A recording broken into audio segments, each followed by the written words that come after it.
You know what I was wondering? What are pork cracklings made with? And so this is the answer. Little bits of meat, some extra fat, and skin attached. It did make me think it's amazing that foreskin chips don't exist. Anyways, good morning. I didn't mean human foreskin, it could be any foreskin. Do other animals have hoods? Let me ask Siri. What other animals have foreskin on their penis? Almost all mammal penises. I've never heard it put that way. Almost all mammal penises have foreskins or prepuces. Listen, my reading comprehension has gone up a couple grades, but my spelling is still in 6th grade. How do you even say this word? Although in non-human cases, the foreskin is usually a sheath. What? Sometimes called the what? The penile sheath.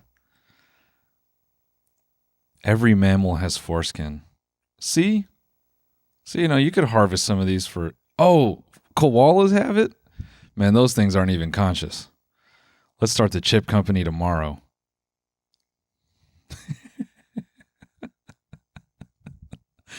Fry up koala foreskins and put that at Whole Foods. I promise you that's selling out. Actually, no. Whole Foods is pretty regular now. You got to put that at like some organic roadside shanty, VW, van life pop-up shop on the side of the road in Utah. Come get your foreskin chips. Anyways, guys, how are we? It's time to be schizophrenic. They're listening to you. They're listening to you. That's actually all I'm going to say for the next hour. They're listening to you. They're listening to you.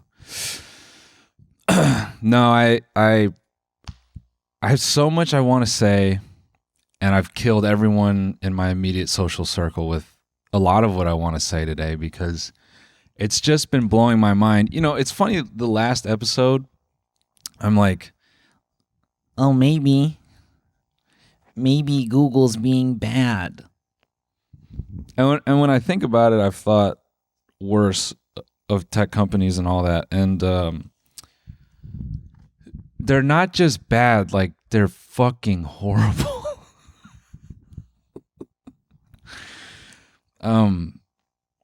Where do I even begin okay. So first of all, my reading comprehension went up a full grade level. I honestly think me and a sophomore in high school now have the same reading comprehension. I may be hedging someone in AP classes. I may be there. So, I'm continuing to read my Surveillance Capitalism Bible, and some of this information is obviously going to be a retelling, but some of it is a little bit of some further research. Okay. So,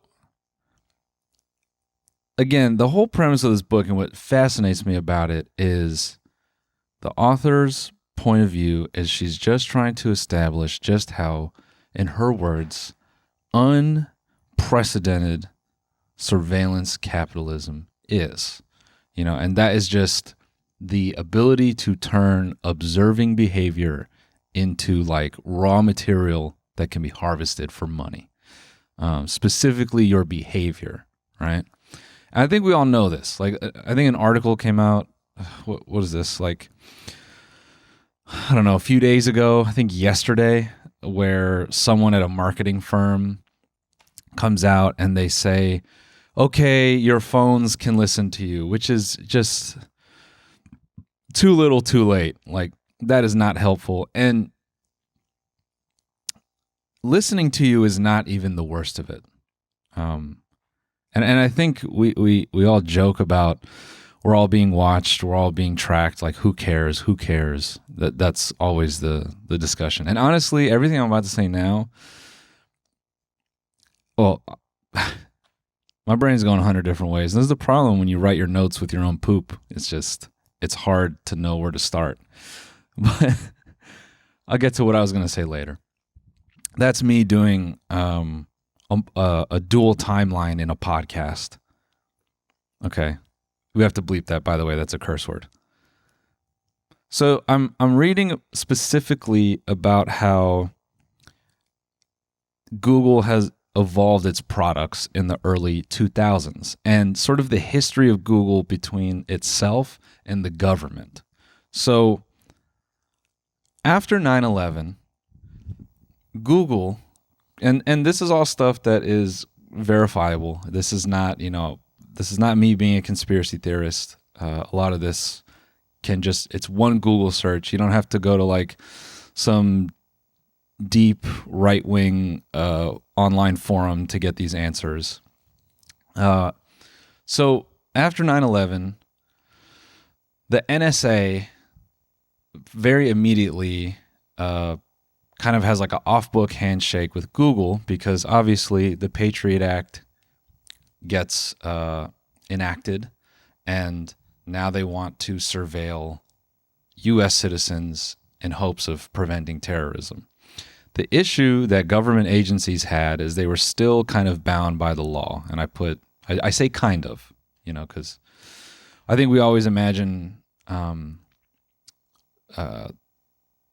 enforcement agencies doing whatever they want, but they were. If they wanted to search someone, they still had to do things like get warrants, and they had to go through some legal hoops. Whereas in the private sector, Google, they were not bound by anything because there were no laws to prevent their product development. There were no laws that said a private corporation can't, scrape data, scrape behavioral data.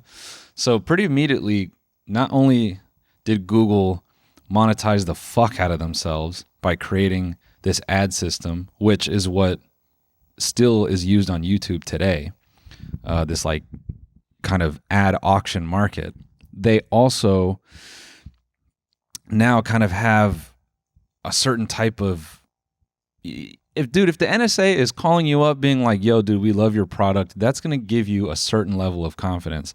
They liked it, they being the NSA, they liked it so much that Google actually gave them Google Search as its own private technology for for the intelligence community. And so I think they called it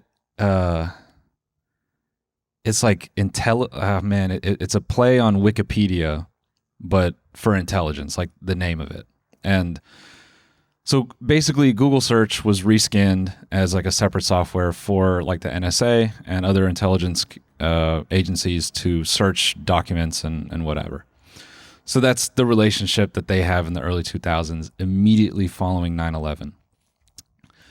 Kind of behind the scenes, it seems very obvious that Google knows their whole business is predicated on the ability to surveil people. They need to continue to surveil people as customers, as users, or whatever. So this connection is awesome because that's going to bolster their business later. All right. So that's going. And then simultaneously, because Silicon Valley, now remember, this is like kind of post, I don't know when the dot-com boom ended. I think that's like late 90s, but now we're in the early 2000s. This is, when YouTube is starting to become a website. It's kind of that era. I think this is like 2005, 2006. The government and the CIA start a venture capital firm called In-Q-Tel, INQ-Tel. In-Q-Tel was I think the primary financier for a company called Keyhole, which eventually became Google Earth. And it was started by a guy, his last name is Hanky. It might be Hank, but it's got an E at the end, and I like Hanky. Because, you can't say Hanky and not think Panky, which is the daddest joke I could make, but it's just what I think when I think of his last name. Anyway, this guy he starts this company, Keyhole, with money from In-Q-Tel. And Google ends up acquiring Keyhole, and that becomes Google Earth. Now, this is all kind of culminating to the creation of Street View. Now, I didn't know this. I don't think a lot of people would know this, maybe from my age and younger, but the creation of Street View as a product apparently was really controversial at the time. People were really freaked out by this. They didn't like it. They didn't like that Google, because I think people were kind of getting hip to their search being studied. And that is not written in the book, but if I'm just like thinking back, I think people were starting to talk about it then. Maybe. Could be wrong about that. But it's sort of irrelevant because people already at this time, which I give a lot of credit to that, and maybe that's just because I was younger, but people were really freaked out by the idea of Street View simply because they did not like that a tech company was going through a neighborhood pointing cameras everywhere. That really bothered them. It got so bad, actually, that there was a specific town, I believe in Ireland, where, or maybe it was the UK, or I could just disrespect all of Ireland by saying it's the same thing.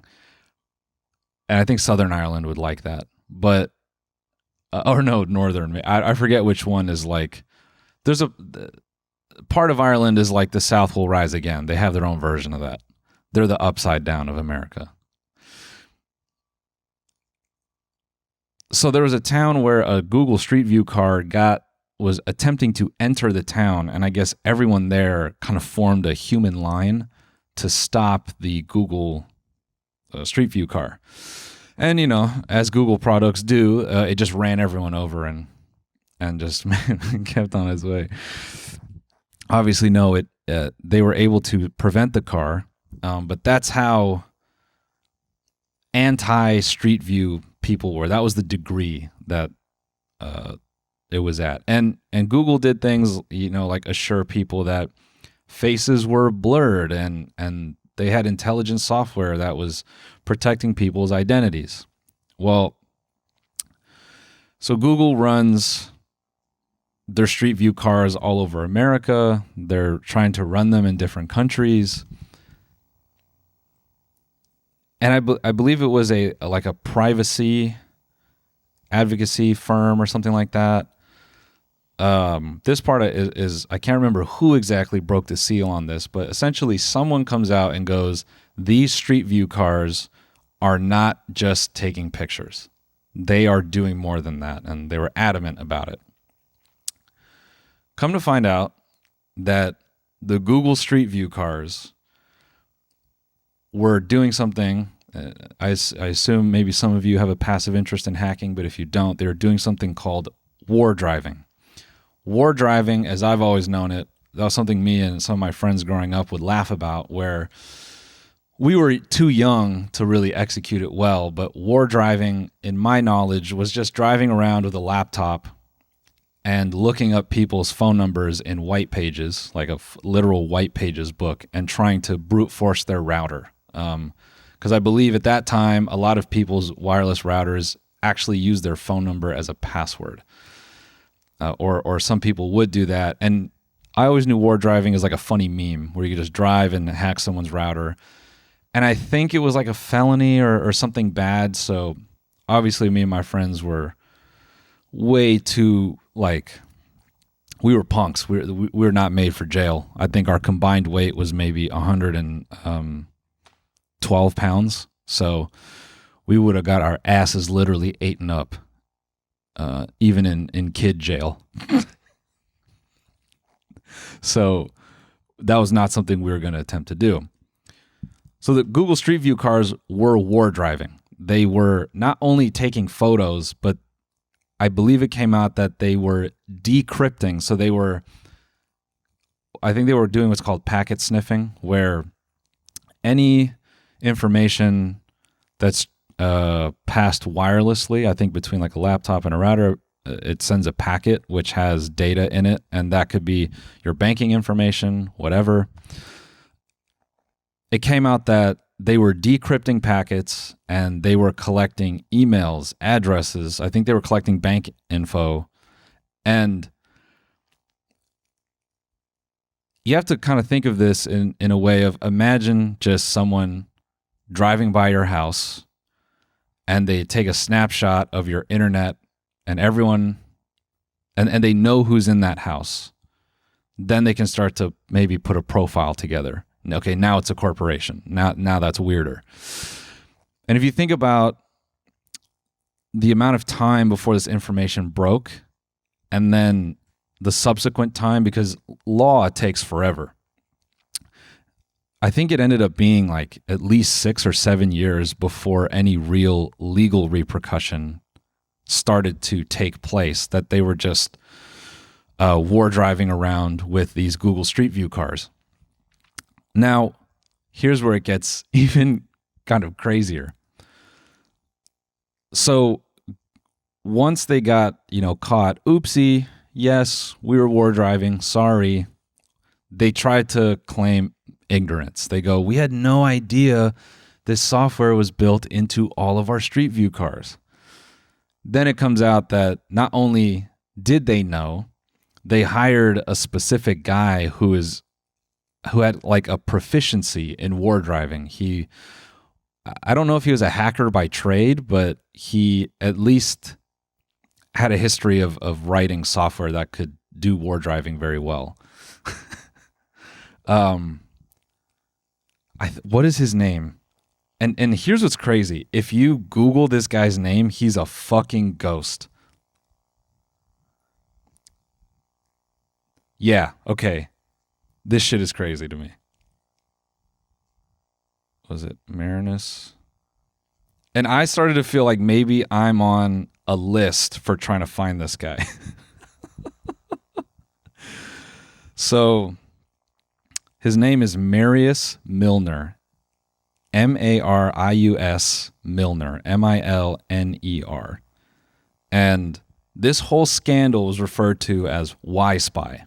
So they out this guy, Marius, and there's this article from 2012 that has a photo of him. But most people, when you Google them, like there's other traces of them on the internet. This guy, nothing. He has a YouTube profile with like 10 subscribers, but nothing else. And I just was personally a little bit freaked out by that, because most people, there is something, there's some other thing related to them. And this guy's got nothing of him on the internet. Apparently, even after all this, just as a side note, not only was he not fired, after Google acquired YouTube, apparently this guy was assigned to the YouTube team. Hey, are you scared? Good. Because we want to take a break to thank a sponsor of today's episode, Shopify. When you think about businesses that are super popular like ALO or Skims, you realize that the secret to success is making buying and selling simple. You realize that, right? When you're buying your men's underwear from Skims and you're like, God, this is so easy to buy, and selling to me is simple. Well, for millions of businesses, that business is Shopify. Nobody does selling better than Shopify. Nobody does selling better than Shopify. Nobody does selling better than Shopify. Home of the #1 checkout on the planet and the not-so-secret Shop Pay that boosts conversions up to 50%, meaning way less carts going abandoned and way more sales going. So if you're into growing your business, your commerce platform better be ready to sell wherever your customers are scrolling or strolling, on the web, in your store, in their feed, and everywhere in between. Businesses that sell more sell on Shopify. Upgrade your business and get the same checkout ALO uses.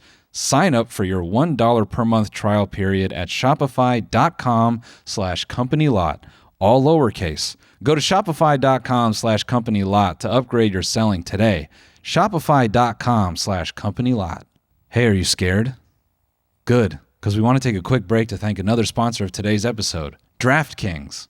The days might be getting shorter, but the action on DraftKings Casino is here to stay.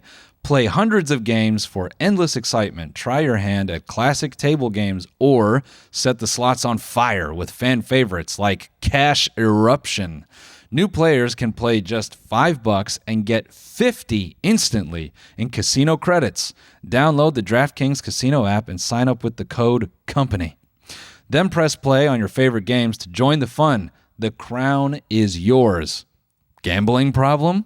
Call 1-800-GAMBLER or in West Virginia, visit www.1800gambler.net. In Connecticut, help is available for problem gambling. Call 888-78-977777 or visit ccpg.org.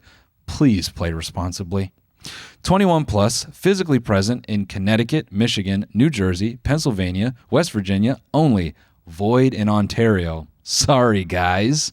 Eligibility and other restrictions apply. One offer per new casino customer. Casino credits are non-withdrawable and expire in 168 hours. Terms at casino.draftkings.com/get50. Ends October 6th, 2024. And as I'm reading this, I kind of take a step back and I laugh and I go, we know everything tracks us, but then it just made me think, oh, yeah.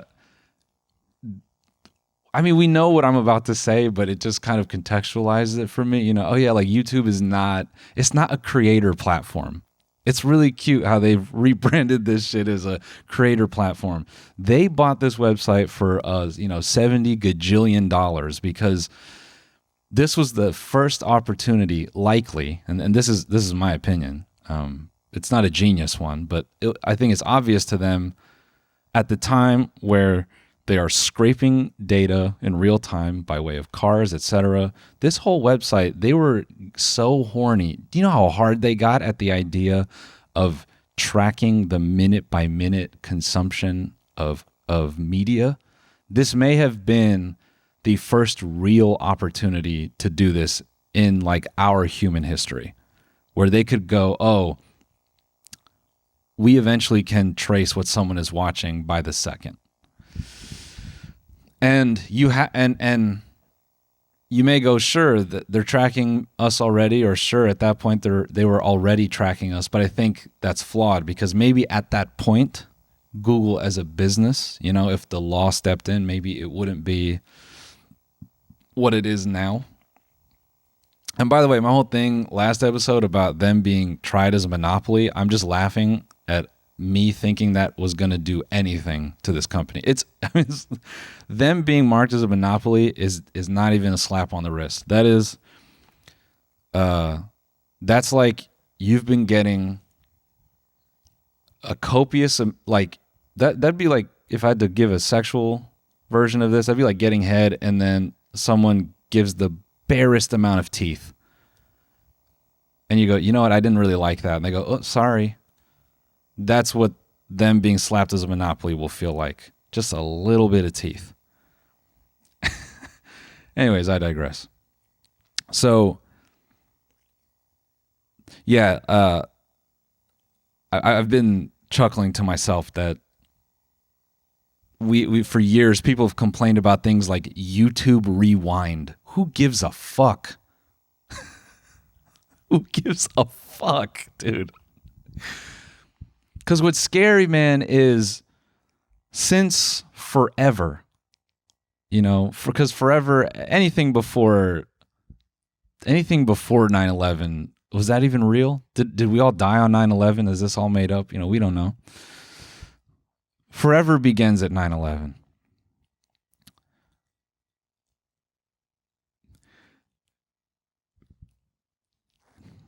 From that point, okay, they're tracking IPs and search history, something that an internet service provider could do, but they're doing that. And they're building profiles on people over time, and they're organizing this data, because I think that's the other part we don't really contextualize is the amount of organization that they've probably been doing for years. So for years, they're collecting search history. Then they roll out Street View, and now they're starting to put locations to addresses to emails and now they're building all that. When YouTube rolls out. I'm sure the tracking was very minimal, but now from 2006 and 7, maybe not that early, but maybe it's more like 2010. Now they know what users are watching, and they have that data, and they can start to create these profiles. And I remember back in 2014, Google I'd be in like meetings with, I was coming in as like a aspiring content creator, and Google was offering in sort of like a business to business type way. This was not a public service that you would sign up for. This was kind of a bit more of an exclusive thing. They were offering things like, oh, we can tell you the hobbies of your audience. And I remember thinking, that is kind of fucking crazy. They would say, oh yeah, we can tell you that your audience is this age range and these are their specific interests.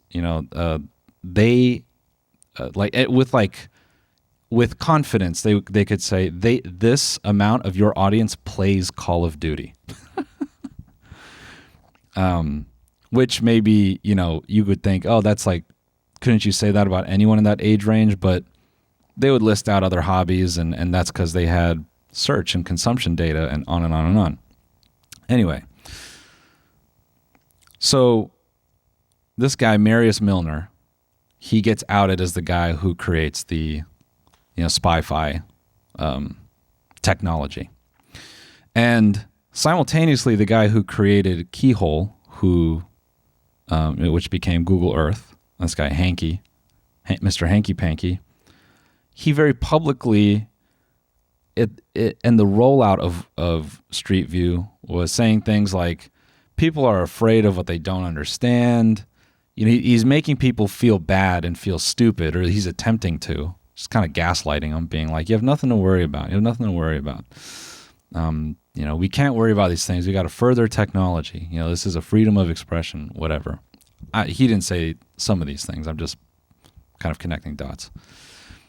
But he did, definitively say that this is a situation where people are just afraid of something they don't understand, which is it's so like, some nerds, you can't let them go to MIT because they already have a revenge plot. And then once they learn a few things, then, oof, they really want to stick it to you, right? As and as the Spy-Fi scandals rolling out, surprise, there were a bunch of instances where the Street View cars did not blur faces, and it was down to like someone standing probably in front of their home or near their home, and they have that would be pretty scary if you look up your address and the Google Street View car just has you standing in front of it, and you're washing, I don't know, your car, or you're putting water out on the lawn, and there you are. Hello. So there are a bunch of instances of that, and there are a bunch of blog posts that Google was putting out in this time where they it's a lot of these sheepish remarks going, oops, sorry. I think some of you would read these posts and, get flashbacks to people who told you they loved you. I think that's how shitty they were about it. As the Spy-Fi scandal is rolling out, it's starting to trigger a ton of lawsuits, like a bunch all over Europe. Now it became such a big deal that, this is the first time Google's products, I think, in their company history are really forcing them to kind of pony up and mount a real legal defense and figure out how to continue their product while tamping down this reaction to it. I think the process ended up taking 6 or 7 years, and initially the only fine they paid was $25,000 or something.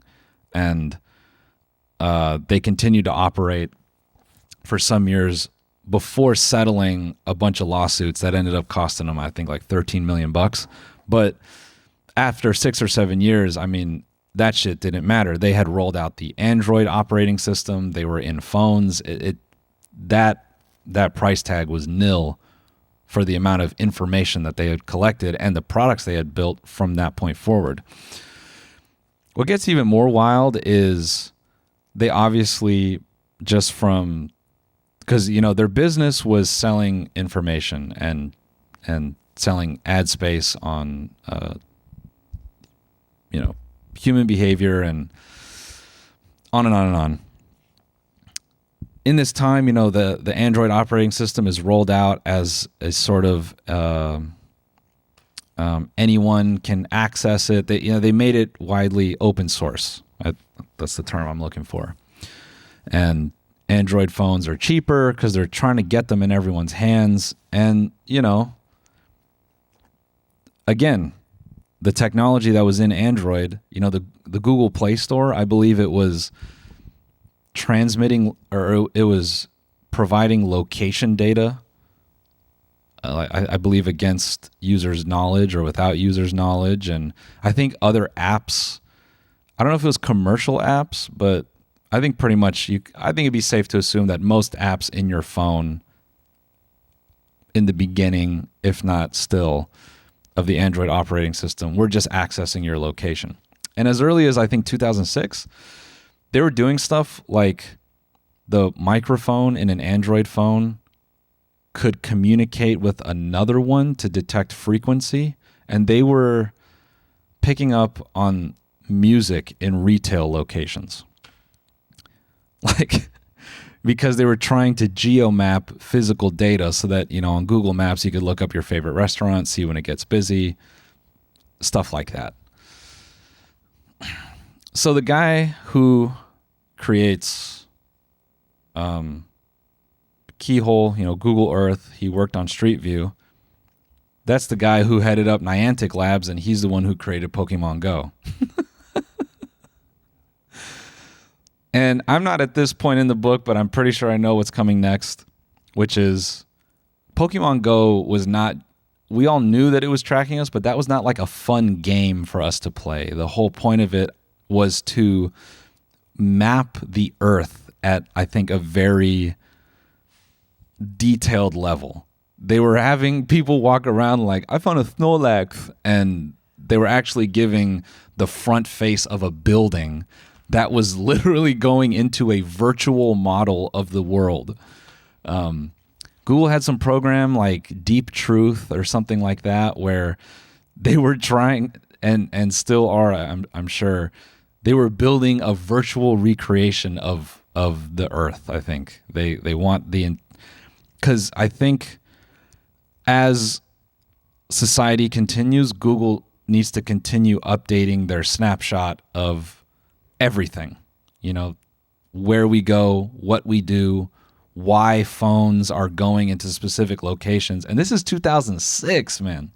Or actually, Pokemon Go is like 2014, but I say 2006 as in like it's from that point, maybe even earlier, that they're really starting to chart the physical Earth that you walk. And it's kind of a crazy thing from their perspective, where they roll out Android and now they're collecting phone positioning, but they don't know where people are going. So they have to trick people into giving the information of where they are going. And this obviously led to a ton of products and clever things that they would do to continue to get information. For example, I think including photos of your business was a controversial idea back in the day. And Google had to kind of roll out this business program where they go, oh yeah, put photos of your business on Google Maps. It's a great way to get people to virtually commit to coming to their favorite place. Give them a snapshot of the environment so they know what they're coming into, and it'll convert to more customers. And I think most businesses were like weirded out by this in the beginning, but now, that's super commonplace. They create things like Yelp, and people take photos of everything. for these corporations, like no problem. So, I'm reading all this, and like you may be wondering now, okay, they mapped the Earth. Okay, they're tracking physical position. Okay, whatever. I think the underlying point that is obviously very smart, not something I could point out, but that kind of blew my fucking mind, was going through the Spy-Fi scandal gave Google kind of the roadmap to deal with legal repercussions and to deal with pushback legally. So now they kind of had a playbook of, okay, when we do something fucked up, this is how we handle it. And what that led to were some really insane things. Eric Schmidt, I think he's the current chairman. Yeah, I didn't know this, but he offered the Google services to Obama. And that, I guess, was like a key role in Obama's like presidential campaign, was having access to kind of like voter profiles and information. And that obviously helped him get a leg up in the election overall. Was they had a window into, I think specifically they were targeting voters that would be characterized as maybe on the fence. They used some of Google's info to get an idea on how to convert those people. And whether or not that actually helped or worked, I think what's more interesting there is because people now say now that statement I hear of, we're going to have an AI president is a dumb fucking statement. And honestly, after reading this, I have stopped giving a single fuck about AI. I'm sure it's going to make weird ass technology and whatever, but AI is kind of the look over here thing to me now. It's like if a boxer, it's like if Muhammad Ali was hanging out his left hand and trying to get your attention over here, and he's gonna pull out a gun with his right hand and shoot you in the balls. That's how I look at it.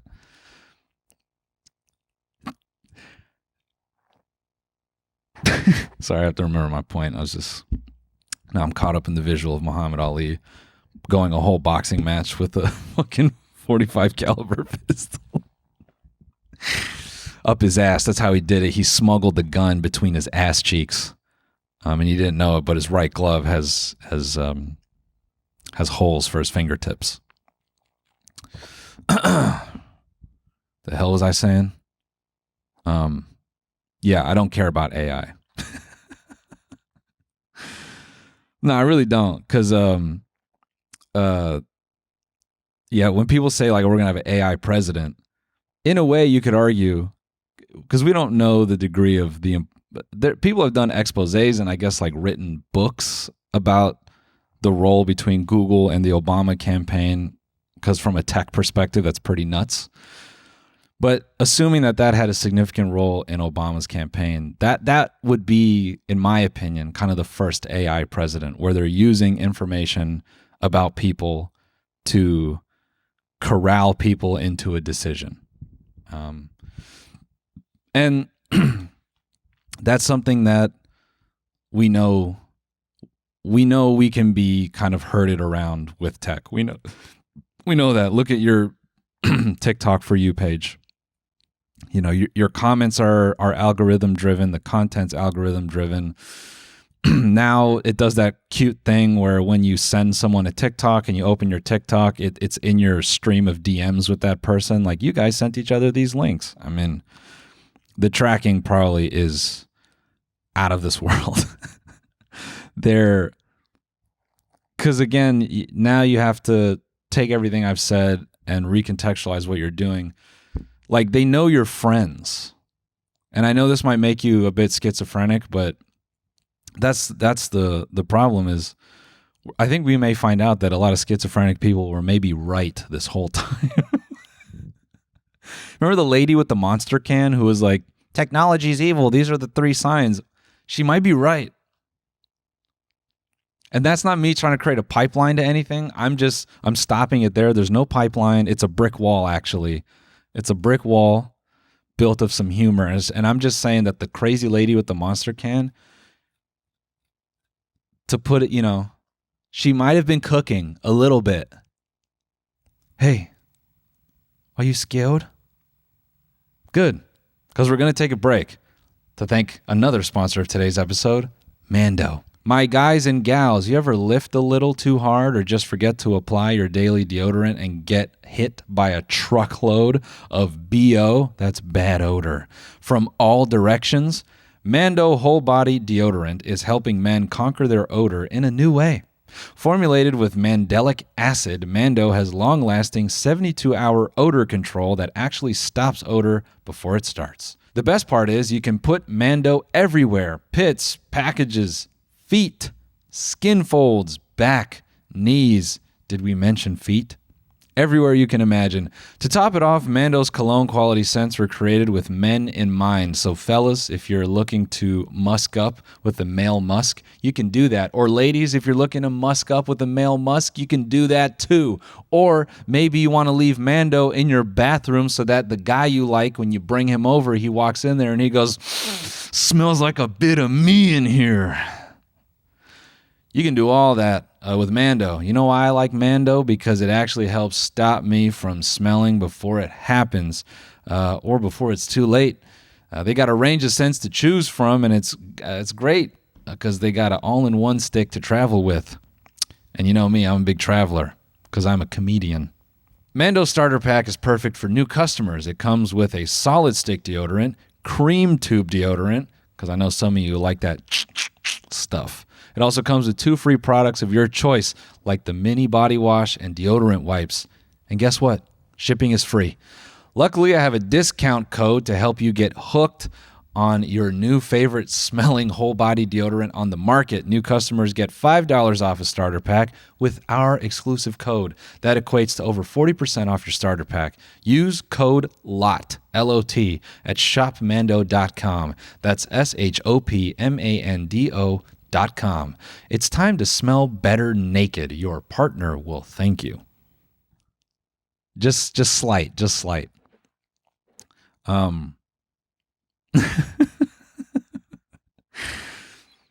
But yeah, they're the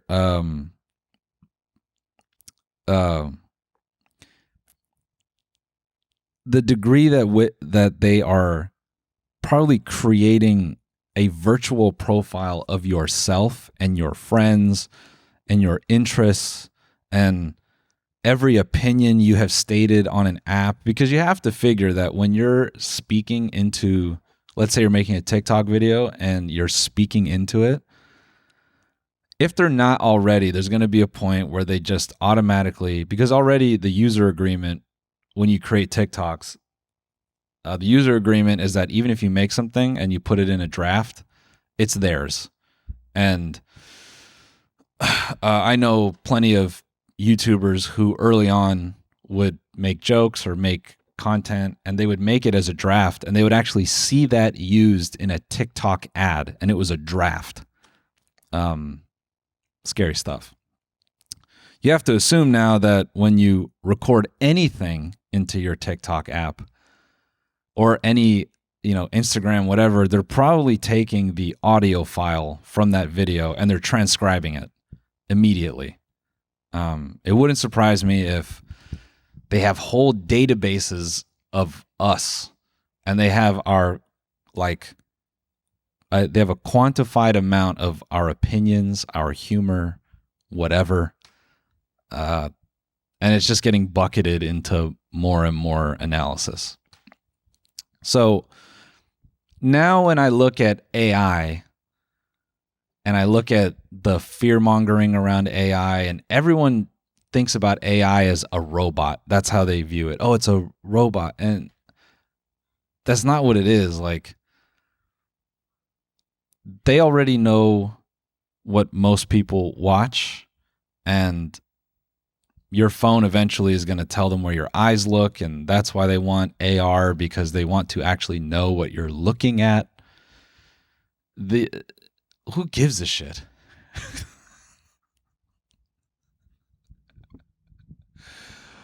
And I don't want to say all this to be like, it's over. But I say all this to say, in a weirdly like silver lining way, if you see anyone freaking out about the super intelligence, I mean, who gives a fuck? Because they have already such detailed retellings of who we are in some server in Iceland. Our only hope is that an AI could become sentient, look at everything, and maybe it becomes empathetic and it goes, Google is evil. And maybe the AI becomes our savior. Maybe that is the second coming of Jesus Christ. AI Jesus, he comes in and he goes, what your tech overlords are doing to you is awful. I'm going to destroy the servers in Iceland and I'm going to set you free. And it kills itself in the process.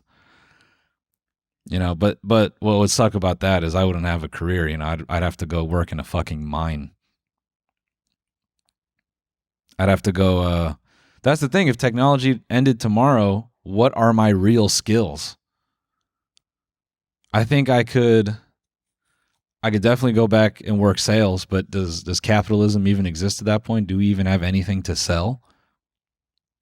You know, I think historically, what was the real role of a yapper? I don't know, man. Maybe I could be court jester. You know, if we vote a king in, I could maybe do that. No, you know what? I could sell soap. That's probably what I'd have to do. I have to just stand on the side of the street. I have to sell soap.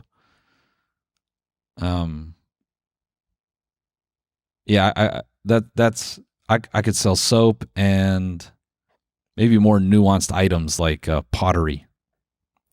I could sell handmade pottery in the post-tech world. You know what I mean? So yeah, that's just me trying to give you reason to continue taking your medication. Or maybe get off of it. Huh? Because maybe you're hearing all this and you're like, bro, I told you. And you're looking at the map and all the facts you wrote in your period blood all over your walls. And your roommates are like, we got a 5150 this girl. And you're like, no, you don't. I know the truth. Here it is. Now they look stupid, don't they? Yeah, everyone who tried to 5150 you, they're dumb. They had no idea what they were talking about, but now you have the answers. The little man in your phone has finally told you you have the answers.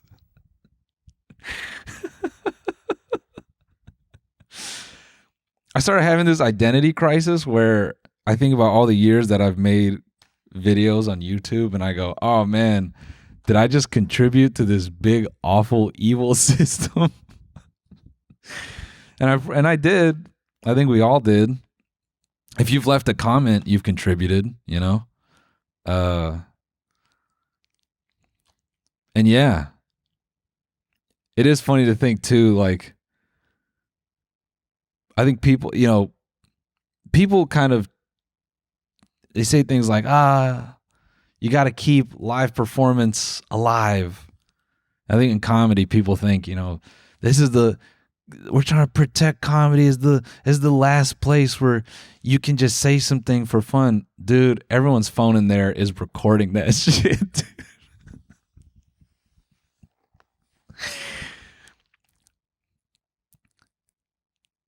That kind of fucks my mind up that they can know 200 devices are in a comedy club and they can, if they want to, they could drill down and actually tap into those devices and hear what people are laughing at. And without asking, isn't it scary? Without asking, Google could know if you bombed that night. You'd be like, man, you know, I had a pretty good set, and someone at Google could go, nah, man, I actually went to the phone recordings and I got it on all 200 people's phones in their pockets. You ate shit that night. They have it somewhere in a server. Every bomb I've taken, they have it up there. I think that's the scariest part to me as a live performer. that I'm not allowed to be human. That's really that's the only reason I care about all this. I want those servers nuked so no one can hear the recordings of my bombs. But yeah, anyway, foreskin chips. You know, speaking of foreskin chips, I'm going back out on the road. I got 10 stops left this year, starting next week. NoelMillerLive.com. Go buy a ticket. I'm going to Wisconsin. I'm going to Minneapolis. And you motherfuckers in Detroit, after literally, I think it's been 4 to 5 years since I've been to Detroit. I'm coming back, motherfuckers. That show is selling great, too. So pull up. I'd love to see you there.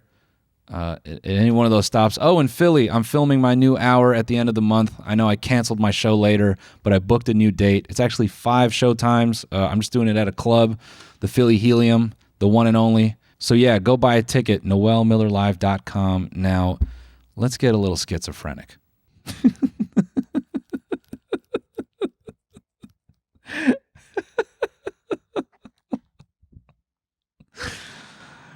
I don't know.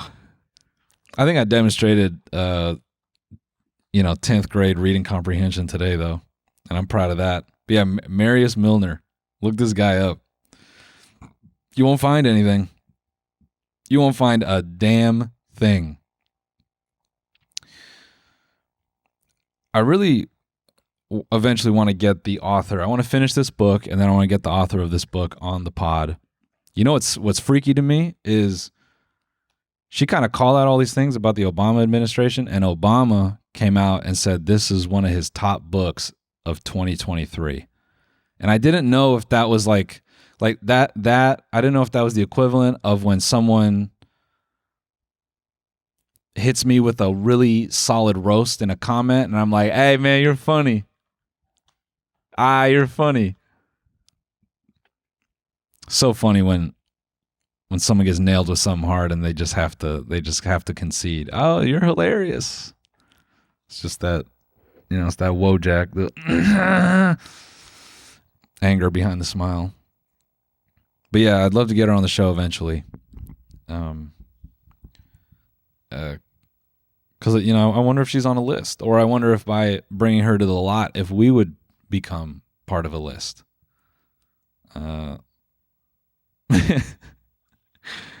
Yeah, and I didn't even use a VPN to search this guy, Marius Milner. So I got to be on a flag of some sort. I got to be flagged somewhere.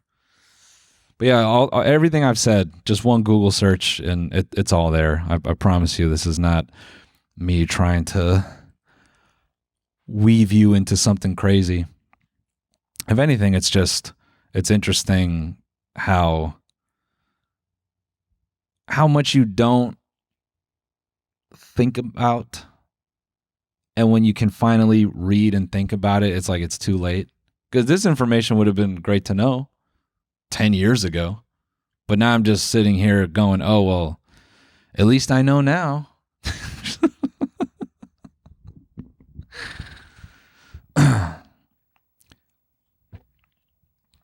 They're going to take books away, man. I know it. They're going to take this shit away. They're going to burn down all the Barnes and Nobles, and then all we're going to be left with on our Amazon Kindles are going to be sex novels. And maybe a little, crime fiction. Nah, I hope that day doesn't happen. I don't think it will. I don't think they can. At least now you can upload a virtual copy of a book and you could pass it around. So if we had to get information to each other, it's possible. But maybe algorithmically that would never show up. Isn't it crazy the amount of t-shirts people are selling on TikTok? That shit has the amount of regular people going, I would not miss this. My mom died. That's the funniest thing to me about TikTok right now is the amount of people with a dead mom converting that into cash. Being like, my mom died 5 years ago, and if she was alive, I would not miss the opportunity to get her this gift. Go to my TikTok shop now, and it's just like a mug that says, I love this bitch. And it's made me wonder how many of these dead mom TikToks are being served to me knowing that I will laugh at it. Because out of everything I've read, out of everything I've pondered, 5-6 episodes in, I think the scariest philosophical thing that we all put out there is, can you really say your opinion is your opinion? And can you even say that the things you buy and the things you want to buy, is that because this shit knows you so well that it knows what to tell you to buy? Or did it dog walk you into opinions about things you want to buy? Did it reinforce hobbies? Because, since I've spoken about Magic the Gathering, people around me, they get the ads. They get the automated ads just by whispering that shit.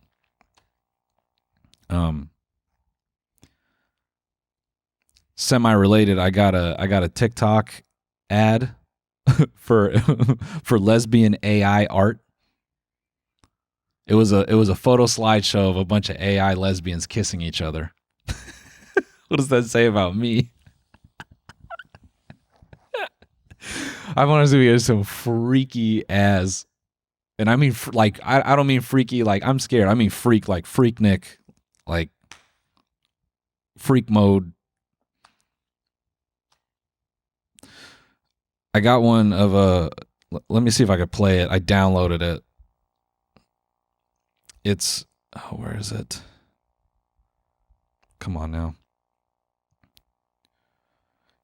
It's a sex doll ad. And A night of challenging the limits. I don't know how many times I have to fight. I think I can use up this roll of paper. Please cheer me on. If you're listening on audio, it is this scary, scary looking sex doll laid up in a bed behind a curtain, peering at the creator, and he's holding a roll of toilet paper, walking towards it. And the text is, on a night of challenging the limits, I don't know how many times I have to fight. I think I can use up this roll of paper. Please cheer me on.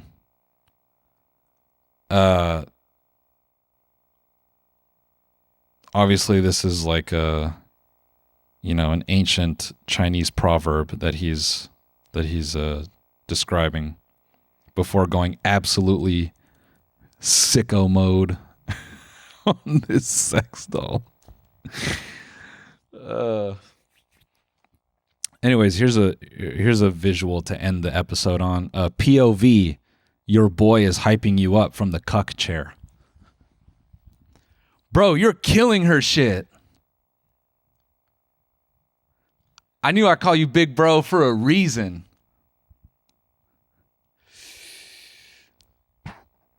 Bro pulled up with the big meat. Yo, bro was not capping about his meat. And she thought your Riz was her problem. Bro wasn't just packing Riz. Bro, you mind if I tap in? Oh, I knew I shouldn't have gone second. Nah, I'm just playing. You weren't good. I know. I was just going to get to watch. Bro's going creative mode on that.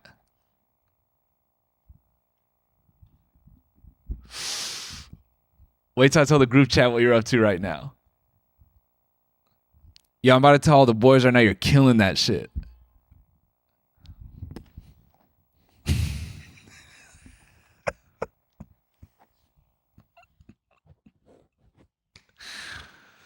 Oh, man. Foreskin chips available now in my TikTok shop. My mom is dead, but if she was alive, I wouldn't pass up the opportunity to sell her these foreskin chips. 10% off only this week. Goodbye.